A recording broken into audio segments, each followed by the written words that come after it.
The housing bubble isn't $420,000 starter homes. The real bubble is the belief there will ever be 250 grand again. If you're waiting for the crash, you're waiting for a movie that was canceled in 2009. You're not patient. You're trapped. It starts the very same way for everyone. A little hope, a little optimism. This is the year, you tell yourself. This is the cycle. This is the dip. You refresh listings at midnight, you run the monthly payment for the 15th time, and you whisper to yourself, just a little longer. It will all come down. But a year becomes two becomes three, and the hope that once felt light starts to feel heavy, like something sitting on your chest, and you are not alone in this. Millions are holding their breath with you, waiting for gravity to suddenly reverse. But gravity isn't broken. The rules just changed. Meet Taylor, 30 years old, data analyst, makes 155 grand a year, saved 110. She did everything right. She's been on every coming soon list since 2022. Every January she says, this is my year. But then median home price jumps from 418 to 452 in just 6 months. Rates dip to 5.9, demand explodes, prices surge another 11%. And Taylor, well, falls further and further behind. She's not waiting for a deal. She's waiting for the timeline that just doesn't exist anymore. Prices will crash when rates drop isn't a strategy. It's the national coping mechanism.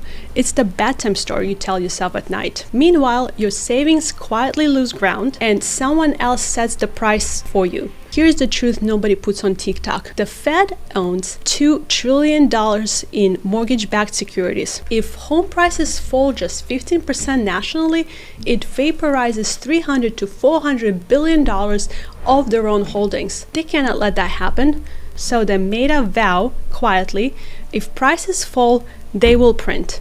Unlimited quantitative easing, infinite liquidity. Whatever it takes to keep the housing from breaking. They will firehouse the market with dollars long before your Zillow estimate turns red. There is no crash.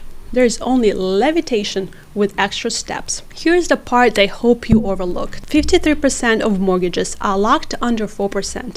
That's 42 million homes sealed off from the market until at least 2035. People just aren't selling. They're financially handcuffed. So inventory isn't low, it's just been frozen, like witness protection for houses. And while you wait for listings to just magically appear, they won't.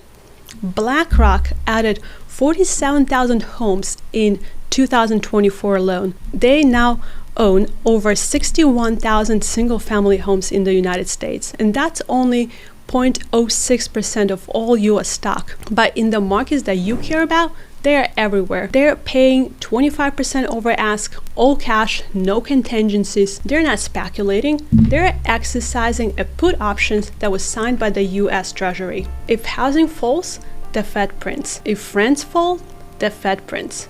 If valuations slip, the Fed prints. Why wouldn't they buy? Here's the part that feels like fiction. Housing don't need 12% annual appreciation anymore. It just needs 3.5%. Why? Because the Fed turned your house into the new T-bill. Pension funds need yield. Institutions need income. And the housing system needs collateral.